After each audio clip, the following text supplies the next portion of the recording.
Question bank के model paper third को solve कर रहे थे। आज हम क्वेश्चन नंबर 12 से स्टार्ट करेंगे। आपका क्वेश्चन नंबर 12 है कि निकिलम विधि द्वारा भाग दीजिए 311 भाजक 8। मतलब आपका 8 को भाग देना है 311 के अंदर।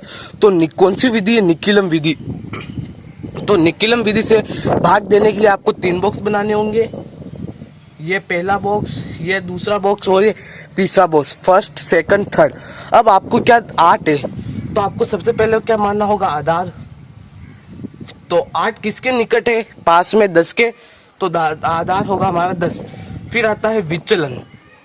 विचलन में क्या करना है आपको? जो आधार है उसमें से 8 को घटाना है। तो 10 में से 8 गए तो कितने बचे? 2। यहाँ पे हमने 2 लिख दिया। अब आपको यहाँ पे क्या लिखना होगा? ये 8 लिखना होगा भाजक, फिर ये विचलन है ये लिखना होगा फर्स्ट बॉक्स के अंदर। फिर आपको ऐसे एक लाइन खींचनी है। फिर आपको ध्यान देना आधार कितना है? 10। तो 10 के अंदर कितने जीरो है? 1। तो आपको तीसरे बॉक्स में 1 डिजिट रखना है। मतलब 3, 1 तो इसके अंदर आ गए और ये 1 है जो ये इसके अंदर आ जाएगा। अब आपको क्या करना है? ये 3 है। निकिलम विधि द्वारा भाग देते वक्त तो सबसे पहली डिजिट होती है उसको ऐसे का ऐसे उतारना है। तो हमने यहाँ पे उतार दिया। अब आपको क्या करना है? इसकी और इसकी गुणा करनी है। 3 और 2 की गुणा करेंगे तो कितना आएगा? 6 आगे तो आए जिसको यहाँ पे लिखना है। फिर हमें जोड़ करनी है। 1 और 6 कितने हो गए? 7। फिर आपको 7 आ गया। अब क्या करना है? 7 की गुणा करनी है 2 से, तो कितना आएगा? 14। अब आपको क्या करना है? 14 और 1, 4 और 1 5 और 1 37 और 15। ठीक है। अब आपको क्या पता चल रहा है? 15 शेष बल है और हमारे भाजक कितना था? 8। हम एक बार और भाग दे सकते हैं इसके अंदर, तो +1, तो 37 और 1 38। और हम क्या करेंगे? इसमें से 8 घटा देंगे। तो 15 में से 8 गए तो कितने बचे? 7। तो हमारा भागफल क्या आया? भागफल आ गया हमारे 38 और शेषफल कितना आ गया हमारे? शेषफल 7। इस तरह से आप निकिलम विधि द्वारा भाग दे सकते हैं। फिर आपके 13वां क्वेश्चन है कि द्विघात बहुपद 2x² - 8x + 6 के शून्य ज्ञात कीजिए। ये आपको एक बहुपद दे रखा है, उसको आपको शून्य ज्ञात करना है। तो सबसे पहले हम बहुपद को लिख देते हैं 2x² - 8x + 6। अब आपको ऐसी संख्या सोचनी है जिसको गुणा करने पर तो 12 आए और जोड़ने पर 8 आए। तो अब आपने सोचो कि किसकी गुणा करें तो हमें क्या मिले? 12। तो आपको सोच लिया आपने, तो आपको क्या मिलेगी? 2x² - 6x -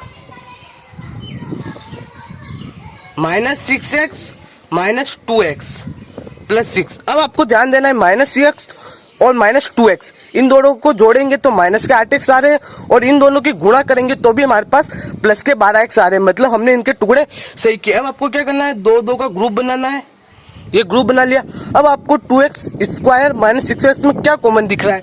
एक तो 2 कॉमन, एक x कॉमन, तो अंदर क्या बचेगा? x - 3। इसके अंदर भी क्या कॉमन दिख रहा है? -2। अंदर क्या बचेगा? x - 3। तो x - 3 दोनों में कॉमन है। ये हमारा x - 3, फिर 2x - 2। अब हमें क्या ज्ञात करने थे? शून्यक। तो हम x - 3 = 0 रखते हैं तो हमारे पास x का क्या मान आएगा? 3। फिर हम 2x - 2 = 0 रखते हैं तो हमारे पास x का क्या मान आएगा? ये -2 है, हम इसको उधर ले जाएंगे तो +2 और ये 2 है x के साथ गुणा में, तो हम इसको भाग में ले जाएंगे तो 2 से 2 कैंसिल हो गया 1। तो हमारे पास क्या शून्य का है? 3 और 1। इस तरह से आप किसी भी बहुपद के शून्य का आसानी से ज्ञात कर सकते हैं। अब आपके 15वां क्वेश्चन है कि sin स्क्वायर 60 डिग्री और कोट स्क्वायर 60 डिग्री का मान ज्ञात कीजिए। तो इसके लिए आपको ट्रिग्नोमेट्री टेबल आनी चाहिए। ट्रिग्नोमेट्री टेबल में आपको sin 60 इसका मान देखना है। तो sin 60 का क्या मान होता है? √3/2 और इसका हमें स्क्वायर, फिर हमें गुणा करनी है कोट स्क्वायर 60। तो कोट 60 का मान कितना होता है ट्रिग्नोमेट्री टेबल में? 1√3 और इसका स्क्वायर। तो √3 का स्क्वायर करेंगे तो 3 और 2 का स्क्वायर करेंगे तो 4, फिर गुणा 1 का स्क्वायर कितना होता है? 1 और √3 का स्क्वायर कितना होता है? 3। तो ये 3 से 3 कैंसिल हो गए तो हमारे पास क्या मान आ गया? 1/3।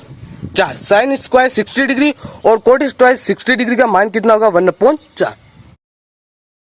16वां क्वेश्चन है कि एक 50 मीटर ऊंचे पुल से किसी नाव का अवनमन कोण 30 डिग्री है। नाव तथा पुल की बीच की 37 दूरी ज्ञात कीजिए। क्या कह रहा है, 50 मीटर ऊंचे पुल, मान लीजिए यह कोई 50 मीटर ऊंचा पुल है,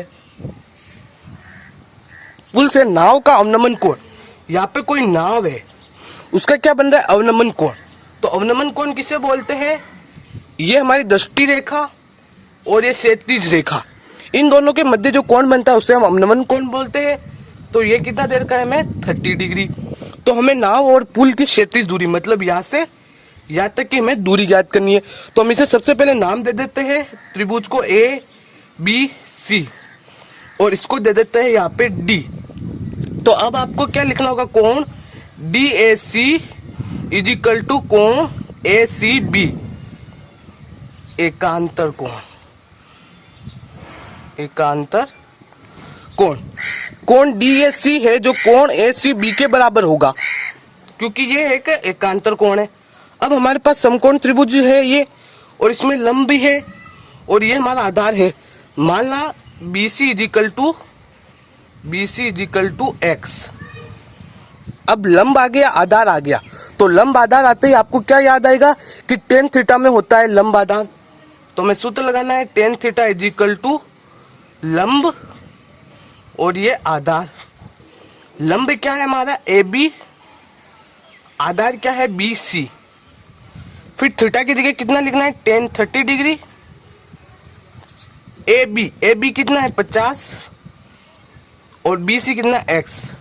tan 30 का मान ट्रिग्नोमेट्री टेबल में कितना होता है 1√3 और 50/x। अब हमें क्या चाहिए x का मान, तो हम क्या करेंगे व्रज गुणा कर देंगे। हम यहाँ पे इसकी व्रज गुणा कर देते हैं x की 1 के साथ और 50 की √3 के साथ। तो हमारे पास x का क्या माना जाएगा 50√3 मीटर। मतलब नाव और पुल के बीच की क्षैतिज दूरी कितनी होगी 50√3 मीटर। और आप चाहो तो √3 को 50 के साथ गुणा करा सकते हो। √3 का मान होता है 1.732। इस तरह से ये था आपका 16वां क्वेश्चन। आपके 17वां क्वेश्चन है कि आकृति में कोण AOAB है जो 40 डिग्री है, तो कोण ACB ज्ञात कीजिए। यहाँ पर आपको OAB 40 डिग्री दे रखा है, ACB इसका मान आपको ज्ञात करना है। तो ये एक वृत्त है और ये क्या है वृत्त की त्रिज्याएं है। तो वृत्त की त्रिज्याएं बराबर होती है तो कोण भी बराबर होंगे। तो कोण OA जितना कोण OAB है जो कोण OBA के बराबर होगा। ठीक है, तो अब यहाँ पर भी कौन सा 40 हो जाएगा। तो फिर अब आपको क्या पता चलता है, ये एक त्रिभुज है, त्रिभुज के तीनों कोणों का योग कितना होता है 180 डिग्री। तो मतलब कोण OAB प्लस कोण OBA प्लस कोण AOB, इन तीनों का मान कितना होगा 180 डिग्री। कोण OAB कितना है 40 डिग्री, कोण OBA भी कितना है 40 डिग्री और कोण AOB हम ज्ञात करेंगे इजिकल टू 180। कोण AOB, अब आपको क्या करना है 180, 40 और 40 कितने होते हैं 80। हम क्या करेंगे 180 में से 80 डिग्री बाकी निकाल देंगे। तो हमारे पास कोण AOB का मान कितना आ जाएगा 100 डिग्री। मतलब यहाँ पे हमें क्या लिखना है 100 डिग्री। अब आपको यहाँ पर एक परिमेय याद होनी चाहिए कि केंद्र पर बना कोण परिधि पर बने कोण का दुगुना होता है। हमें तो क्या ज्ञात करना था कोण ACB। तो कोण ACB क्या होगा आधा होगा 1/2 कोण AOB का 1/2। कोण AOB का मान हमने अभी ज्ञात किया था कितना है 100 डिग्री। तो हम इसे काट देते हैं तो हमारे पास कितना मान आ जाएगा 50 डिग्री। तो मतलब कोण AOB का मान कितना होगा आपके ACB, कोण ACB का मान कितना होगा 50 डिग्री।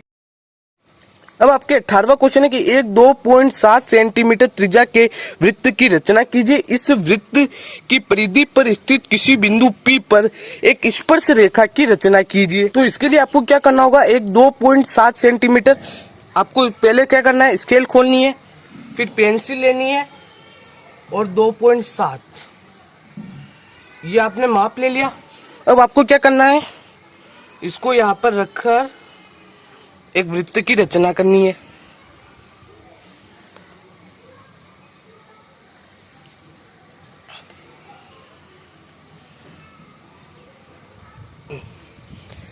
इस अंदर वाले भाग को आप थोड़ा हटा देना, ये थोड़ा सही नहीं बना है। अब आपको क्या करना था, ये हमारा वृत्त का केंद्र है ओ। हमें क्या पूछा, 2.7 सेंटीमीटर त्रिज्या, तो ये है हमारे 2.7 सेंटीमीटर त्रिज्या। फिर हमें क्या पूछा है, इस वृत्त की परिधि पर कोई बिंदु हमें पी लेना है, तो हमने ये बिंदु पी ले लिया।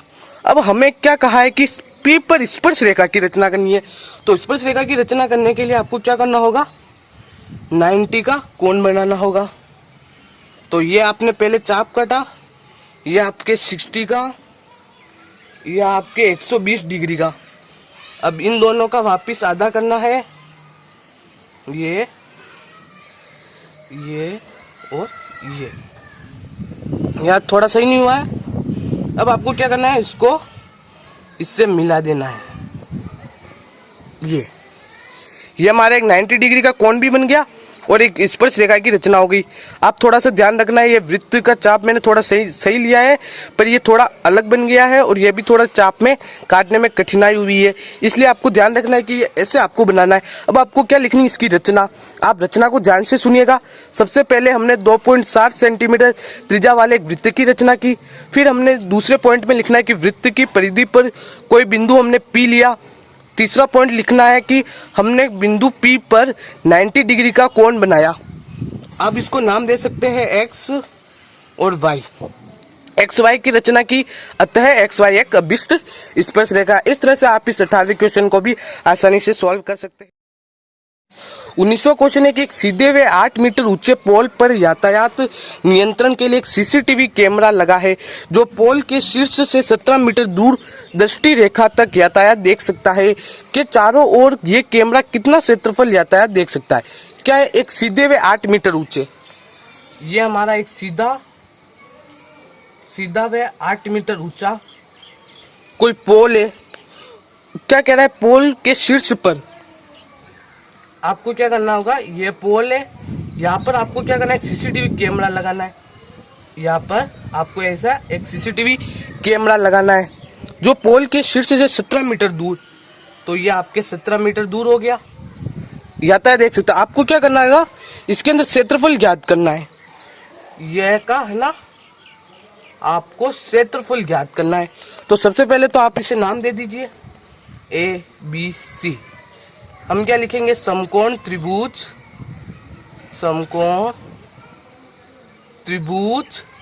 ABC में क्या पाइथागोरस प्रमेय लगानी है।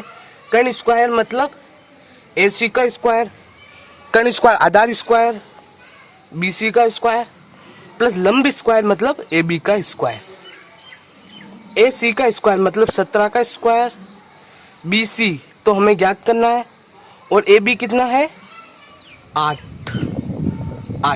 तो 17 का स्क्वायर कितना होता है 289, फिर ये BC का स्क्वायर और 8 का स्क्वायर कितना होता है 8 64। तो आप क्या करोगे, 289 में से 64 बाकी निकालोगे तो कितना आएगा 225। ये क्या है BC का स्क्वायर, पर हमें क्या चाहिए BC चाहिए। तो BC चाहने के लिए हम इसे क्या करेंगे, रूट में ले लेंगे 225। तो हमारा क्या आंसर आएगा 15 मीटर। तो हम यहाँ पे लिख देंगे BC का मान आ गया आपके 15 मीटर। अब आपको क्या पूछा, क्षेत्रफल ज्ञात कीजिए। तो ये कौन सी आकृति बन रही है, वृत्त की आकृति बन रही है, और वृत्त का क्षेत्रफल क्या होता है, वृत्त का क्षेत्रफल क्या होता है pi r square. Pi r square, तो पाई का मान कितना होता है 22/7, आर स्क्वायर तो हमारे लिए यहाँ पे त्रिज्या क्या है 15 मीटर, तो 15 × 15, 15 × 15 तो 22। 15 का स्क्वायर कितना होता है 15 × 15 मतलब 225/7। अब आपको क्या करना है, 22 की गुणा करनी है 225 के साथ। तो 22 पंजे 110, 0 11 हासिल, 22 दूनी 44, 44 ने 45 और 10 55, 5 फिर 5 हासिल। तो 22 दूनी 44 और 44 और 5 49/7। अब आपको क्या करना है, भाग देना है। तो 7 7 49, फिर आप 5 उतारेंगे, 5 में भाग नहीं जाएगा तो 0, तो फिर हमें 0 उतारेंगे तो 7 7 49, 1 बचा, 1 और 0 तो 7 एकम 7, फिर कितना बचा 3, 3 और 0 30 हो गए, तो 7 चौक 28। मतलब आपको 4 9 5 0 7 का भाग देना है 4 9 5 0 में।